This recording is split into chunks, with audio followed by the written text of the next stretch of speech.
The snow came down so thick that Olivia Crawford couldn't see her horse's ears, and she knew with a sinking certainty that she was going to die out here in the Wyoming wilderness if she didn't find shelter soon. It was late November 1876, and what had started as a simple supply run from Fort Bridger to the neighboring ranch, 15 miles east, had turned into a fight for survival when the blizzard swept down from the mountains with terrifying speed. Her fingers had gone numb inside her gloves an hour ago, and ice crystals clung to her eyelashes, making it difficult to keep her eyes open against the savage wind. The horse beneath her stumbled again, and Olivia felt panic rising in her chest like floodwater. She had left Fort Bridger at dawn with clear skies overhead, carrying medicine for the Hendersons' youngest daughter who had taken ill with fever. Doc Palmer had entrusted her with the precious bottles, knowing Olivia was one of the few women in the territory brave enough and skilled enough to make the journey alone. At 22 years old, she had been making these runs for 3 years, ever since her father's death had left her to manage their small homestead on her own. Her mother had passed when she was just a girl, and independence had been forced upon her early. She had learned to shoot, to ride, to survive in country that didn't forgive mistakes. But nature didn't care about experience or skill when it decided to unleash its fury. The wind shrieked around her like a living thing, tearing at her coat and scarf. Snow pelted her face with stinging force. Her mare, a sturdy bay named Copper, whinnied anxiously and tossed her head. Olivia leaned forward, trying to protect the horse's face with her own body, but it was useless. They were both freezing, both exhausted, and she had lost the trail at least 2 miles back. She had no idea where she was anymore. The landscape had become a uniform white nightmare, every landmark buried or obscured. Her internal compass, usually so reliable, had failed her in the whiteout conditions. Fear twisted in her gut, but she forced herself to keep breathing steadily. Panic would kill her faster than the cold. Copper stumbled again, nearly going down to her knees. Olivia felt the horse's exhaustion through the saddle, felt the trembling in the animal's muscles. They couldn't go much further. She squinted through the driving snow, desperately searching for any sign of shelter. A rock outcropping, a stand of trees, anything that might provide a windbreak. But there was nothing, just endless white and the howling wind. Then, like a miracle emerging from the storm, she saw a dark shape ahead. At first she thought it was just her desperate mind playing tricks, but as Copper struggled forward, the shape solidified into something real. A cabin, small and rough but definitely man-made.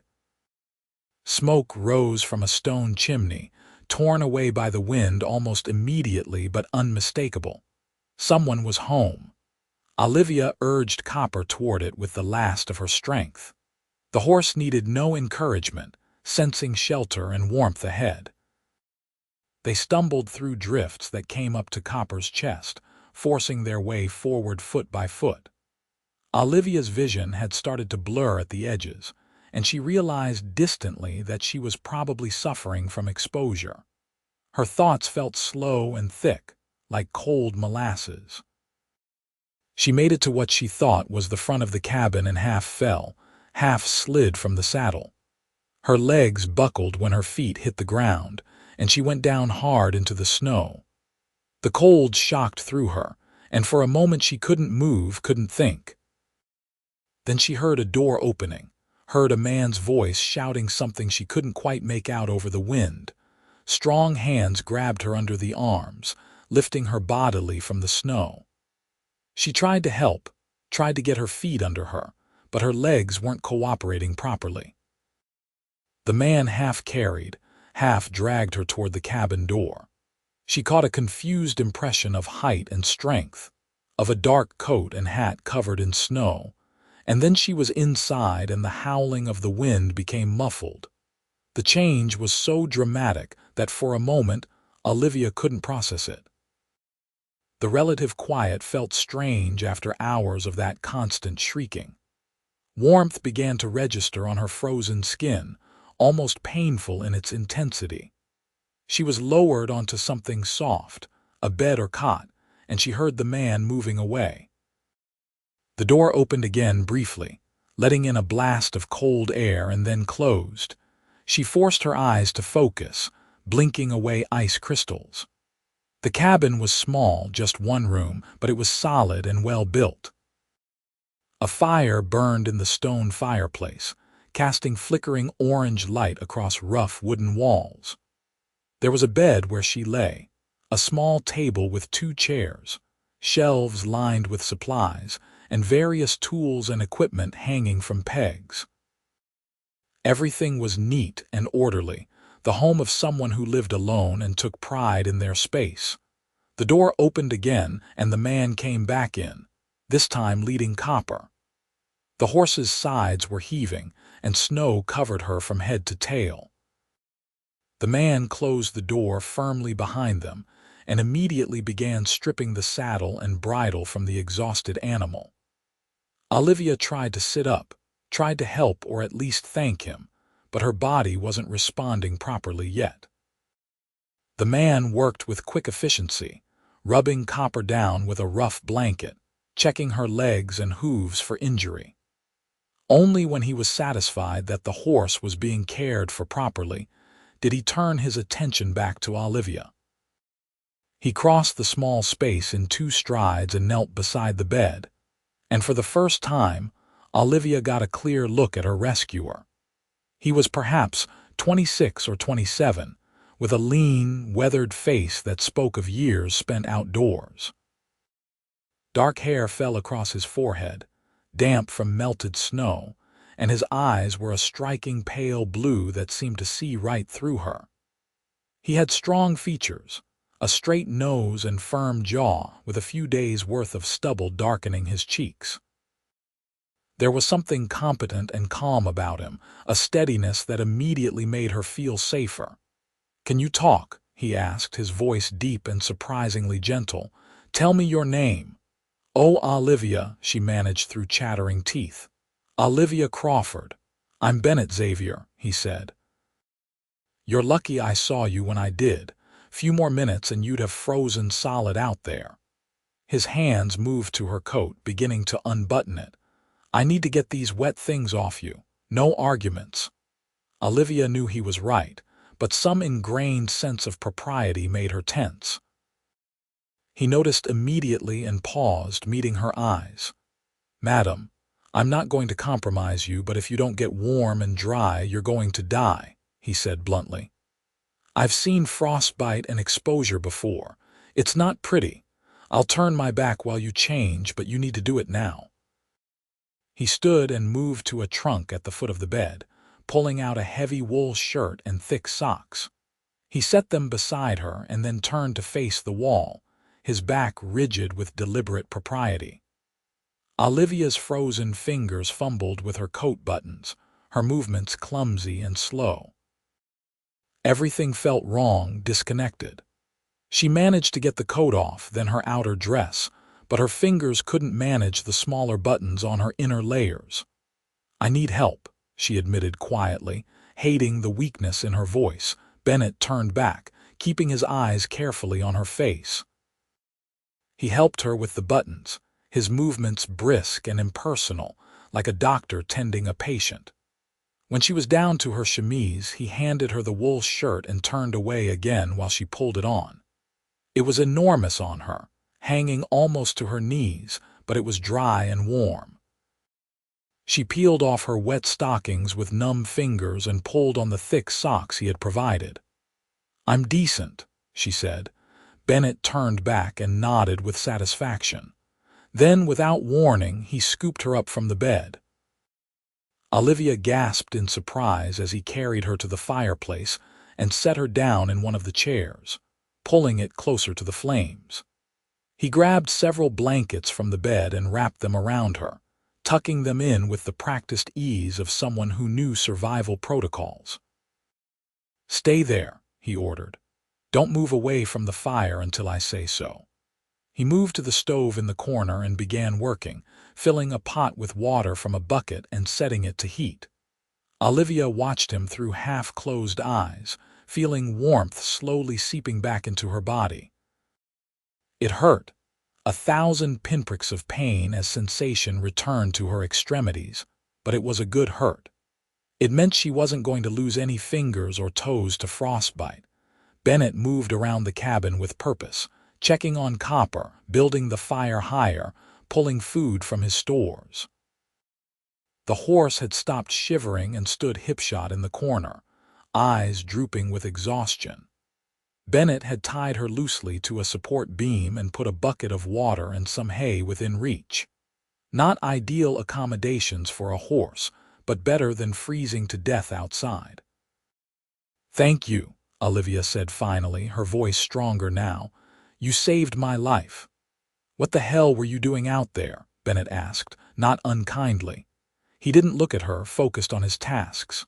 Storm like this, only a fool or someone with no choice would be on the trail. "No choice," Olivia confirmed. "The Henderson girl out at the ranch east of Fort Bridger. She's sick with fever. Doc Palmer sent medicine and I was supposed to deliver it." She felt a sudden stab of panic and tried to stand. "My saddlebags, the medicine." "Sit down," Bennett commanded, and there was enough authority in his voice that Olivia obeyed before she thought about it. He walked to where he had hung her saddlebags on a peg and brought them over, setting them carefully beside her chair. "Everything's here. The bottles are intact." Olivia opened the bags with shaking hands and checked. The carefully wrapped bottles of medicine were still secure, cushioned by rags and paper. She felt relief wash through her. At least her near-death experience wouldn't be for nothing. If she could still get this medicine to the Henderson ranch once the storm passed, maybe little Emma would have a chance. Bennett returned to the stove and poured steaming water into a tin cup, adding what looked like dried herbs from a jar on the shelf. He brought it to her, closing her hands around the warm metal. "Drink," he said. "It's just mint and some other things. It'll help warm you from the inside." Olivia sipped obediently. The tea was bitter but not unpleasant, and heat spread through her chest as she swallowed. Bennett watched her for a moment, seeming to assess her condition, then nodded and went back to the stove. He began preparing food, moving with the easy competence of a man who had been taking care of himself for a long time. "How long have you lived out here?" Olivia asked, partly to distract herself from the lingering ache in her limbs and partly because she was genuinely curious. The cabin was miles from Fort Bridger, miles from anywhere as far as she could tell. 3 years, Bennett replied. He was slicing salt pork into a skillet.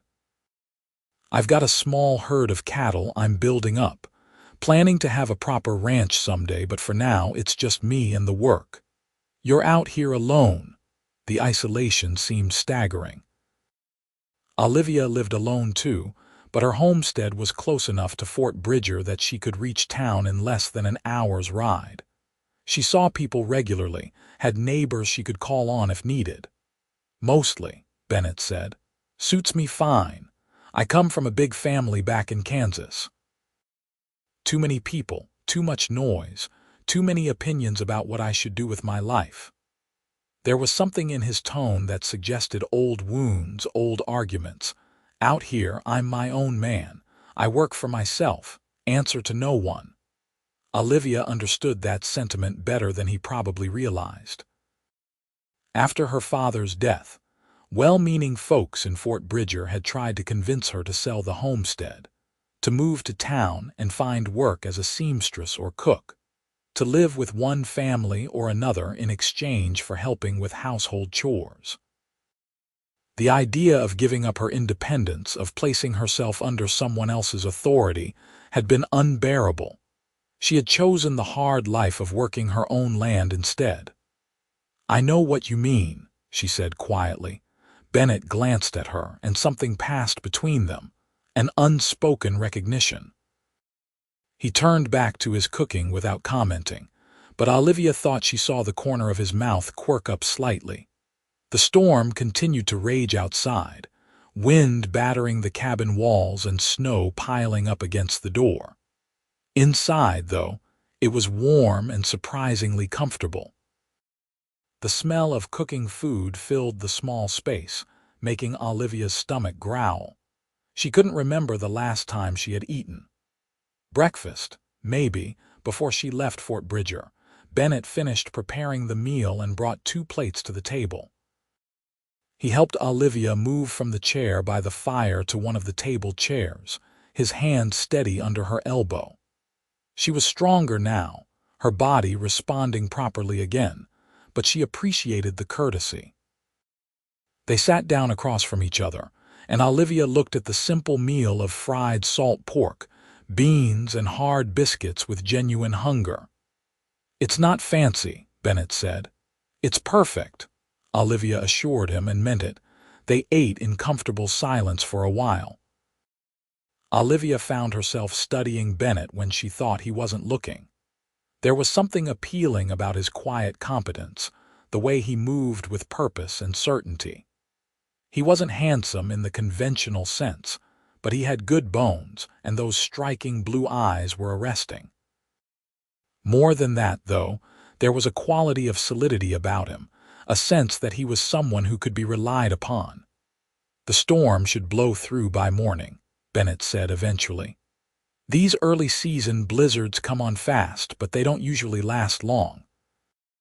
You'll be able to continue to the Henderson place once the weather clears." "Thank you," Olivia said, "for everything. I don't know how to repay you." "No need," Bennett said with a shrug. "It's what anyone would do."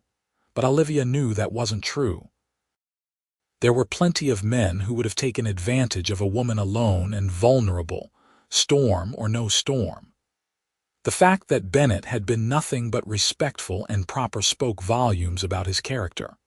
After dinner, Bennett cleaned up while Olivia moved back to the chair by the fire.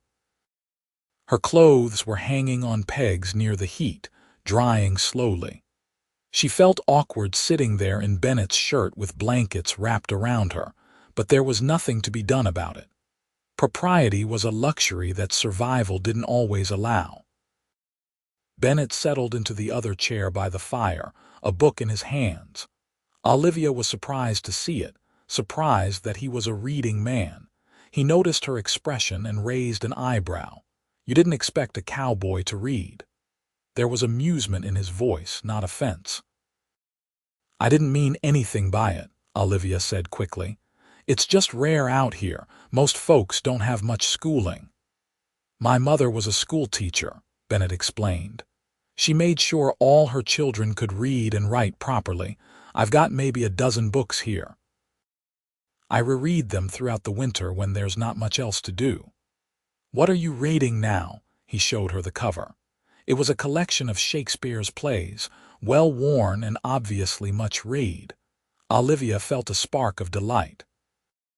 She loved Shakespeare but rarely had anyone to discuss the plays with. Most people in Fort Bridger thought reading for pleasure was a waste of time. "Which one?" she asked. "The Tempest. I've always liked it. Magic and redemption and people stranded on an island." He paused, looking at her with those keen blue eyes. "Feels appropriate right now. We're stranded here together until the storm passes." "I prefer the comedies to the tragedies," Olivia said. "Much Ado About Nothing is my favorite." "Beatrice and Benedict," Bennett said, nodding. "Two people who think they hate each other until they realize they don't." They talked about Shakespeare for a while, and then about other books they had read, favorite stories and characters. Olivia found herself relaxing, enjoying the conversation in a way she hadn't enjoyed talking to someone in a long time. Bennett was intelligent and well-spoken, with opinions that were thoughtful rather than just contrary. He listened when she spoke, really listened, not just waiting for his turn to talk. As the evening wore on, Olivia felt exhaustion creeping over her. The warmth of the fire, the full stomach, and the aftermath of the day's terror were all catching up with her. She tried to stifle a yawn and failed. "You should sleep," Bennett said. "You've been through an ordeal. Your body needs rest." "Where will you sleep?" Olivia asked, looking around the one-room cabin with its single bed. "I'll take the floor by the fire," Bennett said easily. "I've slept in worse places." "I can't take your bed," Olivia protested. "You've already done so much. You can and you will," Bennett said firmly. "I won't have you sleeping on the floor after what you've been through today. Don't argue with me about this." There was something about his tone, authoritative but not aggressive, that made Olivia realize arguing would be pointless. She nodded and let him help her to the bed. He had put fresh blankets on it, and she sank into the mattress with a sigh of relief. Her body ached in a dozen places, bruised and battered from the storm and the fall from her horse. Bennett spread blankets on the floor near the fire and lay down fully clothed, using his coat as a pillow. He had banked the fire but left it burning for warmth. The cabin was dim now, lit only by the orange glow of the embers and the faint gray light that came through the small window. Outside, the storm continued its assault, but inside all was warm and safe. "Bennett," Olivia said softly into the darkness. "Yeah, thank you, truly. You saved my life today." There was a pause, and then his voice came back, low and sincere. "I'm glad I was here. Glad I saw you, the thought of you out there alone in that storm." He trailed off, and Olivia heard something in his voice that made her heart skip. Concern, yes, but something more. Something warmer. She fell asleep thinking about those blue eyes and the way his hands had been so gentle when they helped her, and she dreamed of nothing at all. Morning came with startling brightness. Olivia woke to sunlight streaming through the window, so different from the gray fury of the day before that for a moment she was disoriented. Then memory flooded back and she sat up, looking around the cabin. Bennett was already awake, dressed, and moving about quietly. The fire was built up high and crackling cheerfully. Copper still stood in the corner, looking much better after a night's rest and food.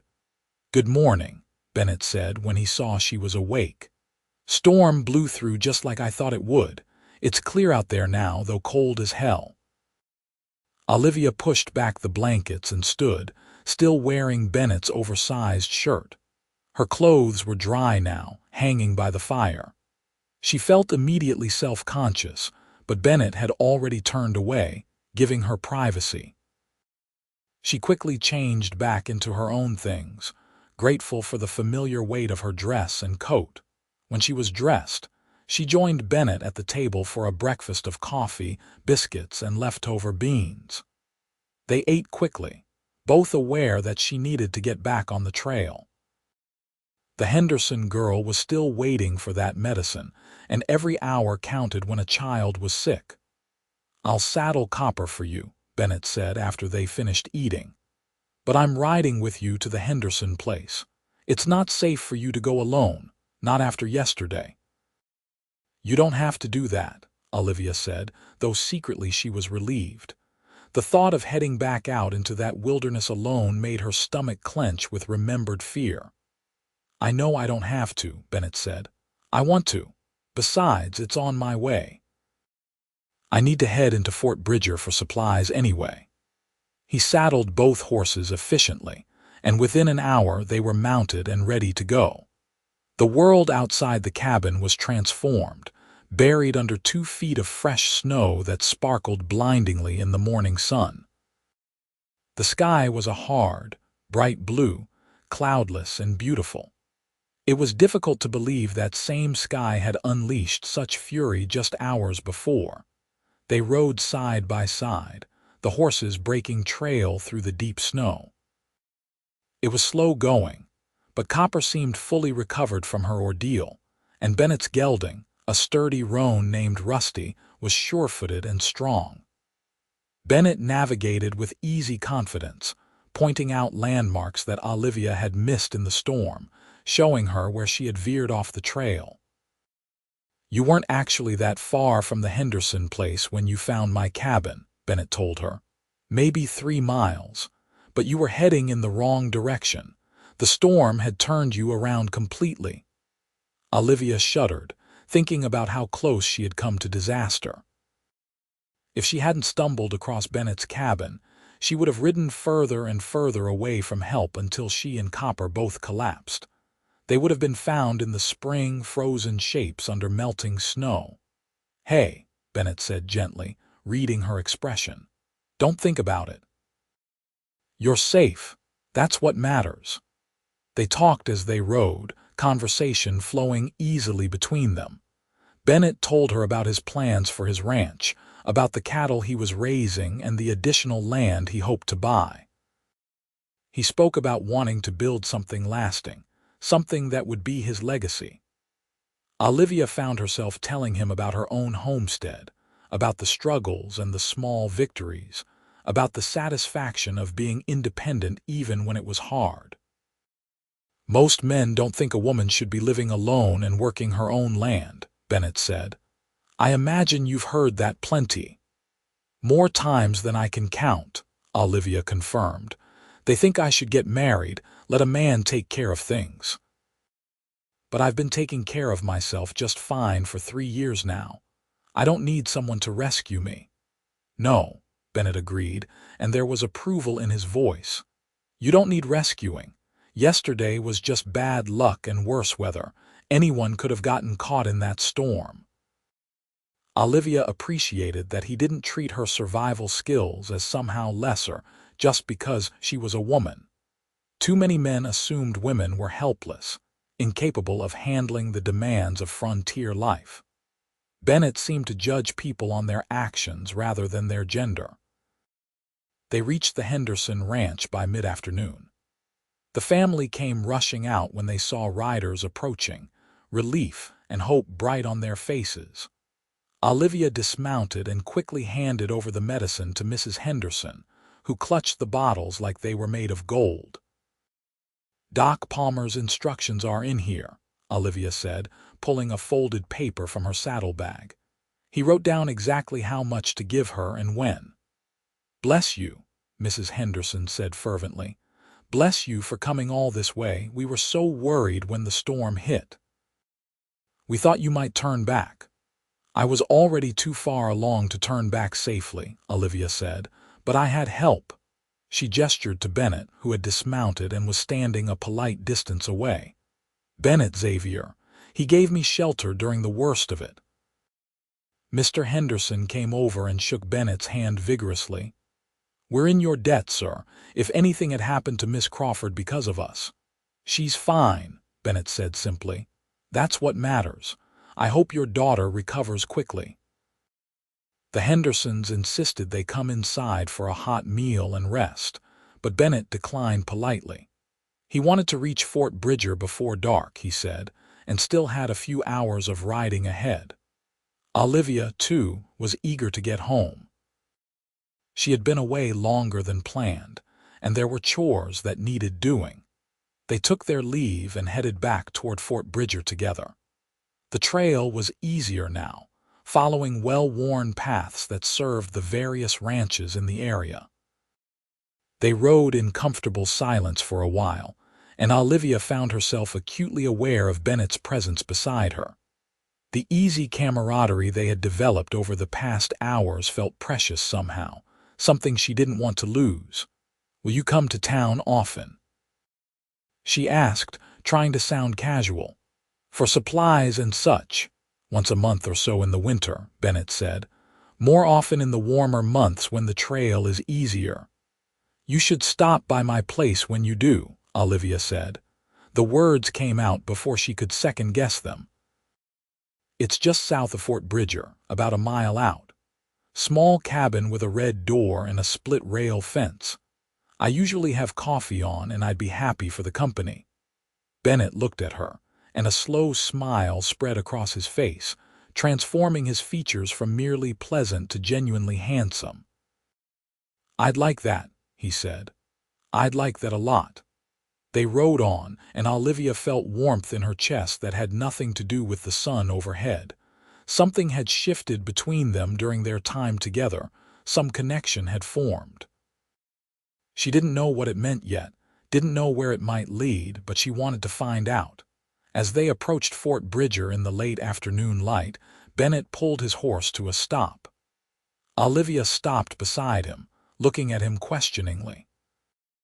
"I just wanted to say," Bennett began, then paused, seeming to choose his words carefully. "I'm real glad the storm brought you to my door yesterday. I know that's a strange thing to say given you nearly died, but I am. Glad to have met you, I mean." "I'm glad too," Olivia said softly. "Even if I could have done without the near-death part." They smiled at each other, and Olivia felt something flutter in her stomach, a feeling she hadn't experienced in years.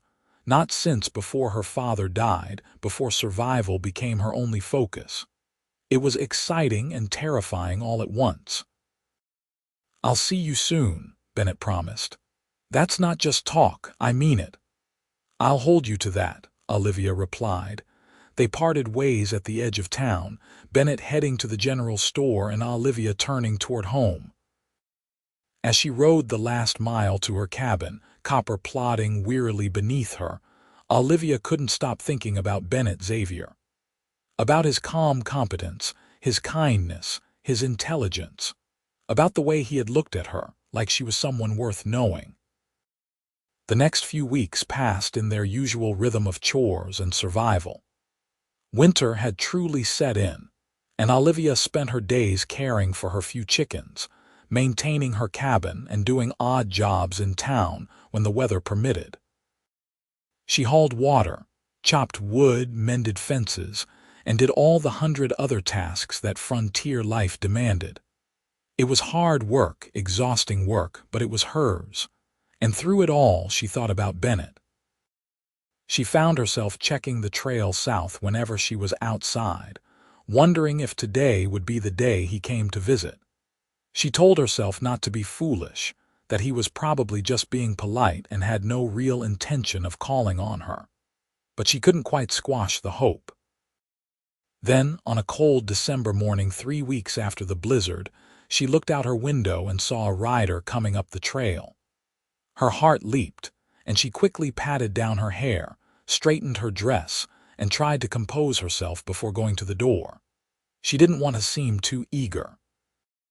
But when she opened the door and saw Bennett dismounting from Rusty, a smile broke across her face that she couldn't have contained if she tried. "Morning," Bennett said, pulling off his hat. His breath made clouds in the cold air. "I was hoping that invitation for coffee was still good." "It's always good," Olivia said, stepping back to let him in. "Come in out of the cold."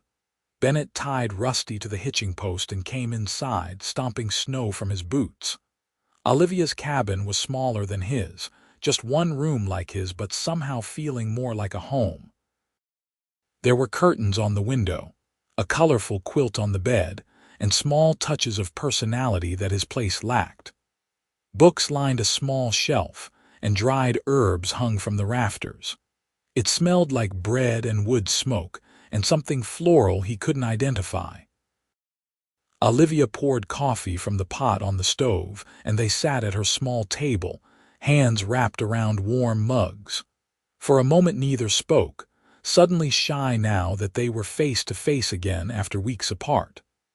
"How's the Henderson girl?" Bennett asked finally. "Recovered fully," Olivia said with relief.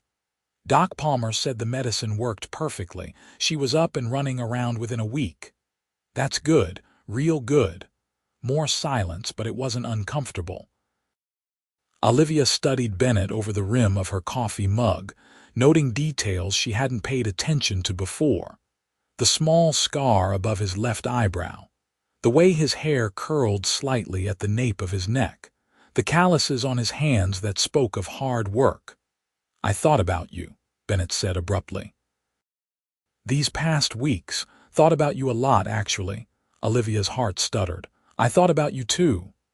"Yeah," Bennett leaned forward slightly, his blue eyes intent on her face. "I wasn't sure if I was just being foolish. We only spent one night together, and most of that you were recovering from nearly freezing. Not exactly a proper courtship." "There's nothing proper about courtship out here," Olivia said. "People make do with what they have, and I liked talking to you, liked being with you." "That's more than a lot of marriages start with." "Marriage," Bennett repeated, and Olivia felt her face heat. "I didn't mean to suggest," she started, but Bennett reached across the table and took her hand, stopping her words. "I know what you meant," he said gently. "And you're right. People out here, they get to know each other fast because there's not time to waste. Life's too short and too uncertain." His thumb rubbed across her knuckles, a gesture that sent warmth shooting up her arm. "I'd like to court you properly, Olivia Crawford, if you'll have me." Olivia felt tears prick her eyes, unexpected and startling. She hadn't realized how lonely she had been, how much she had been yearning for connection until this moment. "Yes," she said, her voice thick with emotion. "Yes, I'd like that very much." Bennett's smile was like the sun coming out from behind clouds. He squeezed her hand and they sat there together, grinning at each other like fools, while the coffee grew cold on the table between them. From that day on, Bennett became a regular fixture in Olivia's life. He came to visit twice a week when weather permitted, bringing small gifts. A book he thought she might like, a bag of sugar from the general store, wildflowers he had pressed between the pages of his Shakespeare volume. They would sit by her fire and talk for hours, about everything and nothing. He told her stories about growing up in Kansas, about his family, and the reasons he had left. She told him about her parents, about her childhood dreams and the reality that had replaced them. Bennett helped with the heavier chores around her place, mending her fence and chopping firewood, though he was always careful not to act like she couldn't do these things herself. He asked before helping, made it clear he was offering rather than taking over. Olivia appreciated that more than she could say. So many men would have simply assumed she needed their help, would have pushed in and taken control without asking. They went on rides together when the weather was clear, exploring the land around Fort Bridger. Bennett showed her the boundaries of the property he owned, explained his plans for expansion. Olivia could hear the passion in his voice when he talked about his dreams, could see the vision he had for the future. And increasingly, she found herself wanting to be part of that future. As winter deepened and Christmas approached, Olivia realized she was falling in love. It wasn't the wild, tempestuous love of dime novels. It was quieter than that, steadier. It was the way her heart lifted when she saw him riding up her trail, the way she felt safe and valued in his presence. The way he made her laugh, made her think, made her want to be her best self. Bennett seemed to feel the same way. She could see it in how he looked at her, in the gentle way he touched her hand or adjusted her scarf against the cold. He was always respectful, never pushing beyond what was proper, but there was heat behind his restraint. A promise of more when the time was right. On Christmas Eve, Bennett arrived at Olivia's cabin with a package wrapped in brown paper. Snow was falling gently, fat flakes that caught in his dark hair and on his coat shoulders. Olivia had prepared a special dinner, as fancy as her supplies and skills allowed. Roasted chicken, potatoes, carrots, and an apple pie made from her carefully hoarded stores. They ate by candlelight, the cabin warm and cozy against the winter night. After dinner, Bennett handed her the package with an almost shy expression. "It's not much," he said, "but I wanted you to have it." Olivia unwrapped the paper carefully and found a beautiful wool shawl, deep green with an intricate pattern woven through it. It was soft and warm, clearly expensive. She looked up at Bennett with wide eyes. "Bennett, this is too much," she protested. "No, it's not," he said firmly. I got it from the catalog that came through the general store. Took 2 months to arrive. The color reminded me of your eyes." Olivia wrapped the shawl around her shoulders, feeling the luxurious warmth of the wool. She had never owned anything so fine. "Thank you," she whispered. "I love it." She had a gift for him too, though it seemed humble compared to the shawl. She had knitted him a muffler in dark blue wool, working on it by lamplight over the past weeks. Bennett accepted it with genuine pleasure, wrapping it around his neck immediately and declaring it perfect. They sat together by the fire after that, Olivia's head resting on Bennett's shoulder, his arm around her waist. It felt right, sitting there together. It felt like home. "Olivia," Bennett said into the comfortable silence, "I need to tell you something." She lifted her head to look at him, suddenly nervous at his serious tone. "What is it?" "I love you," Bennett said simply. "I know it's only been a few months, but I'm sure. I've never been more sure of anything in my life. I love you, and I want to spend the rest of my life with you." Olivia's breath caught. She had hoped he felt this way, had sensed it, but hearing him say it made it real, made it overwhelming in the best possible way. "I love you too," she said, and watched joy transform his face. "I think I started falling for you that first night, when you were so kind and careful with me, and I've been falling ever since." Bennett cupped her face in his hands and kissed her, soft and sweet and full of promise.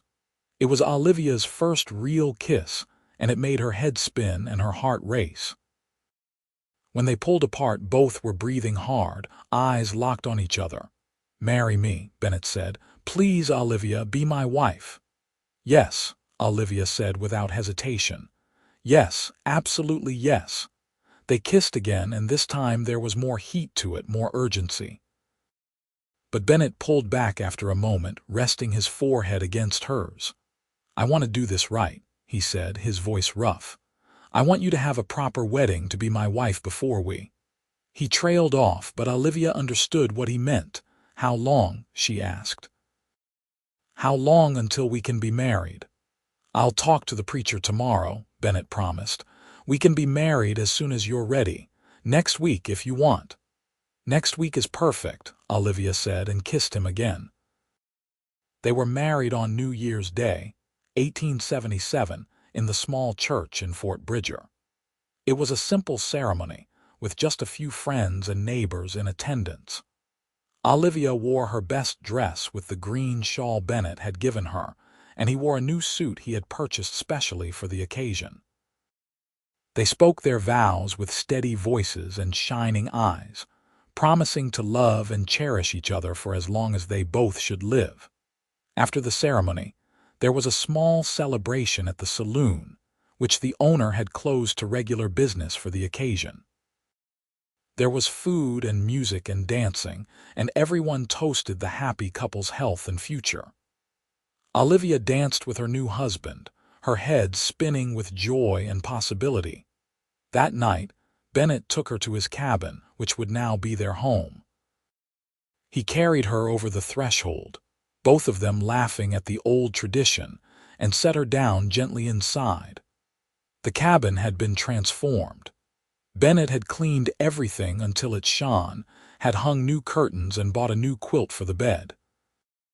There were candles lit everywhere, casting soft golden light, and a fire burned high in the fireplace. "Welcome home, Mrs. Xavier," Bennett said softly, and Olivia felt tears sting her eyes at the sound of her new name. Their wedding night was tender and passionate, each of them discovering the other, learning what brought pleasure and joy. Bennett was patient and careful, making sure Olivia felt safe and cherished. And afterward, lying in his arms with her head on his chest, listening to his heartbeat slow and steady beneath her ear, Olivia felt complete in a way she never had before. The years that followed were not always easy.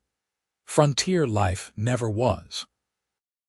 There were harsh winters and dry summers, sick animals and failed crops, injuries and setbacks.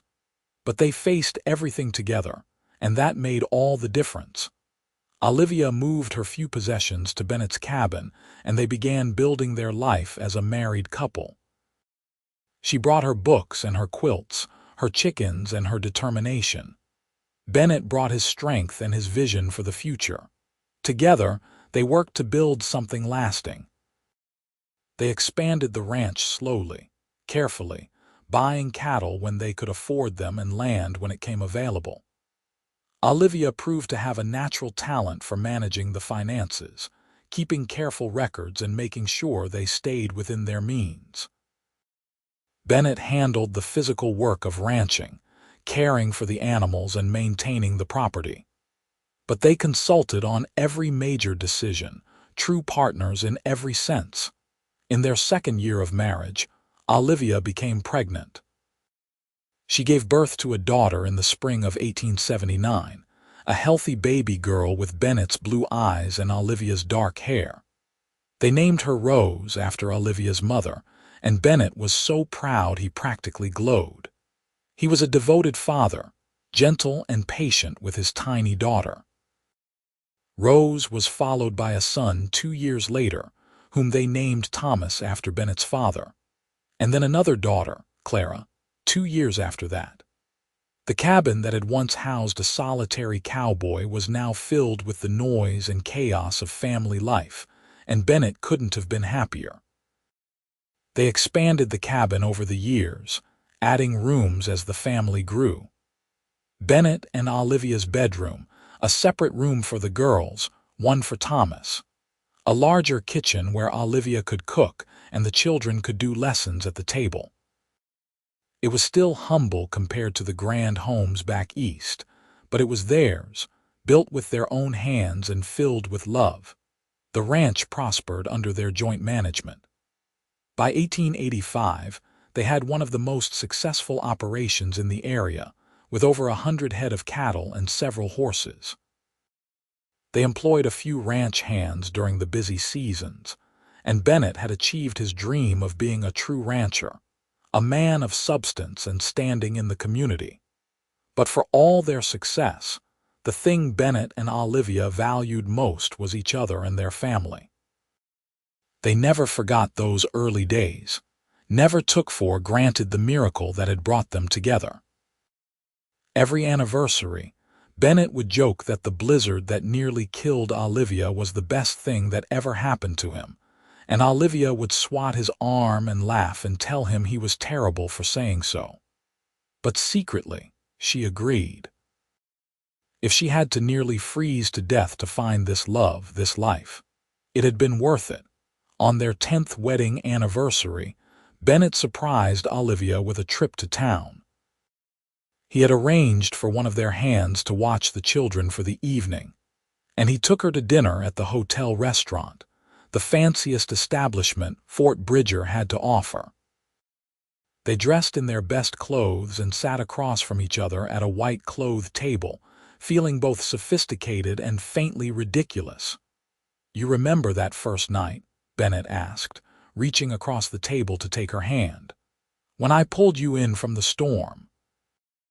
"I remember being too cold to think straight," Olivia said with a smile.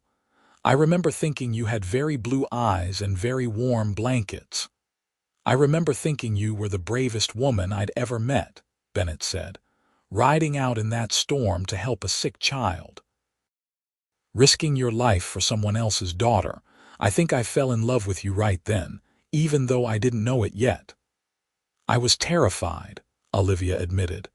"But I'm so grateful the storm brought me to your door. I can't imagine my life without you now. I don't want to imagine it." "You'll never have to," Bennett promised. "I'm yours for as long as I'm breathing, Olivia Xavier, and probably after that too." They clinked their glasses together, toasting 10 years of marriage and all the years still to come. Around them, the restaurant buzzed with conversation and life, but they only had eyes for each other. The children grew up strong and healthy, raised on the ranch with the same values of hard work and independence that their parents embodied. Rose grew into a spirited young woman with her mother's determination and her father's steady courage. Thomas was quieter, thoughtful, with a gift for working with animals that promised to make him an excellent rancher someday.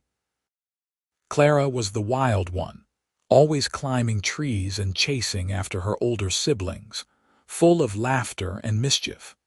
Bennett and Olivia watched their children grow with pride and no small amount of wonder. Sometimes, in the quiet moments after the children were asleep, they would sit together by the fire like they had in those early days of courtship, and marvel at how much their lives had changed. From two solitary people surviving alone on the frontier, they had become a family, a dynasty in the making. They had their share of sorrows, too. Olivia lost a baby in 1886, a miscarriage that left both of them grieving. Bennett's mother passed away back in Kansas, and though he hadn't seen her in years, the loss hit him hard. One of their best horses broke a leg and had to be put down. A prairie fire one summer destroyed part of their grazing land and came dangerously close to the house before the wind shifted and the rains came. But through everything, they had each other. When Olivia was grieving the lost baby, Bennett held her through the long nights and helped her find her way back to joy. When Bennett mourned his mother, Olivia was his rock, his comfort. They weathered every storm together, just as they had weathered that first blizzard that brought them into each other's lives. As the years passed and the children grew older, Bennett and Olivia's love only deepened. They knew each other's moods and thoughts, could communicate with a glance across a crowded room. They still made time for each other, stealing moments alone when they could, keeping the romance alive even amidst the demands of running a ranch and raising a family. On quiet Sunday mornings, they would ride out together, just the two of them, following the trails they had explored during their courtship. They would talk about their dreams for the future, their hopes for their children, their plans for the ranch. And sometimes they would just ride in comfortable silence, enjoying each other's presence and the beauty of the Wyoming landscape around them. By 1890, Rose was 11 years old and already showing signs of the beauty and strength she would carry into adulthood. Thomas was 9, serious and responsible beyond his years. Clara was 7, still full of wild energy but starting to show interest in more refined pursuits like reading and drawing. They were good children, well-loved and well-raised, and Bennett and Olivia couldn't have been prouder. The ranch continued to prosper. They had weathered economic downturns and hard winters, droughts and floods, and come through stronger each time. They had a reputation for fair dealing and quality livestock, and buyers came from as far away as Denver to purchase their cattle. Bennett had become a respected voice in the ranching community, and Olivia was known throughout the territory for her business acumen and her generous spirit. But for all their external success, what mattered most to Bennett and Olivia was the life they had built together. The love they shared, the family they had created, the home they had made. These were the true measures of their wealth, the things that money couldn't buy and hardship couldn't take away. One evening in late autumn, after the children were in bed, Bennett and Olivia sat together on the porch they had added to the cabin a few years back. The air was crisp and cold, promising the coming winter, and stars blazed overhead in the clear sky. Olivia was wrapped in the green shawl Bennett had given her so many years ago, now worn soft with time and use, but still her favorite. Bennett had his arm around her shoulders, and they rocked gently in the porch swing he had built. "You ever think about that night?" Olivia asked softly. "The blizzard, all the time," Bennett admitted. "I think about how close I came to never meeting you. If the storm had been a little less severe, you might have made it to the Henderson place without trouble.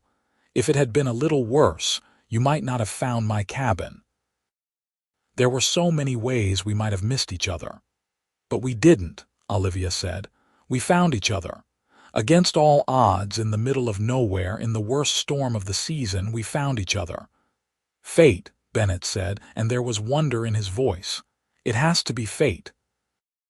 Something bigger than chance brought you to my door that night. Whatever it was, I'm grateful, Olivia said. She turned to look at him, this man who had become her whole world. His face was lined now with age and weather, his dark hair showing threads of silver at the temples.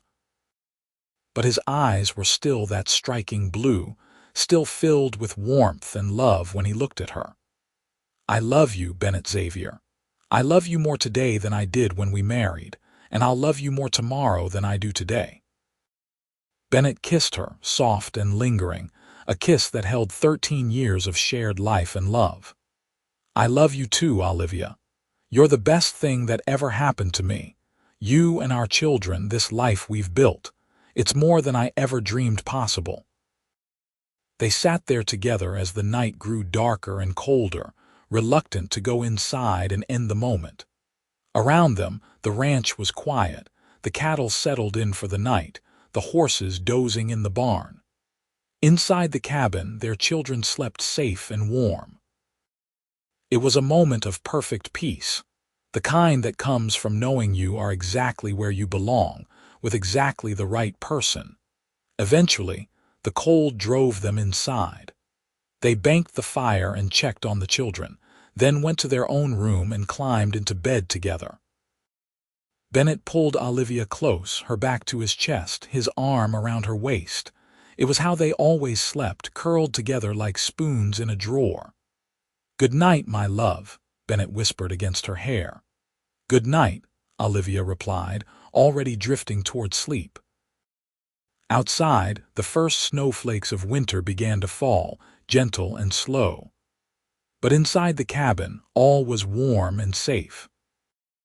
The fire of their love burned bright and steady, built high just like that first fire Bennett had made all those years ago when he pulled a frozen, frightened woman in from the storm and saved her life.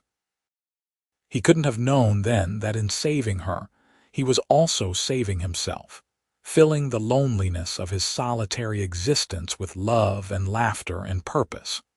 The years continued to roll by, bringing joys and challenges in equal measure. Rose grew up and married a young rancher from a neighboring property, giving Bennett and Olivia their first grandchildren. Thomas took over more and more of the ranch operations as Bennett grew older, showing the same dedication and skill his father had possessed. Clara, the wild child, surprised everyone by becoming a schoolteacher, bringing education to the children of Fort Bridger and the surrounding ranches. Bennett and Olivia grew old together, their hair turning silver, their steps growing slower, but their love never diminished. If anything, it grew stronger with each passing year, refined and purified by time and trial. They were that rare thing, a couple who truly belonged together, whose love story people in Fort Bridger spoke of with admiration and a touch of envy. On their 25th wedding anniversary, their children and grandchildren gathered at the ranch for a celebration. There was food and music and dancing, laughter and storytelling. Bennett and Olivia stood at the center of it all, surrounded by the family they had created, the legacy they were leaving. Rose gave a toast, her voice thick with emotion. "To my parents, who showed me what true love looks like. Who taught me that marriage is partnership, that love is work and choice and commitment, not just feeling. You've built something beautiful here, not just this ranch but this family, and we're all better for having you as examples."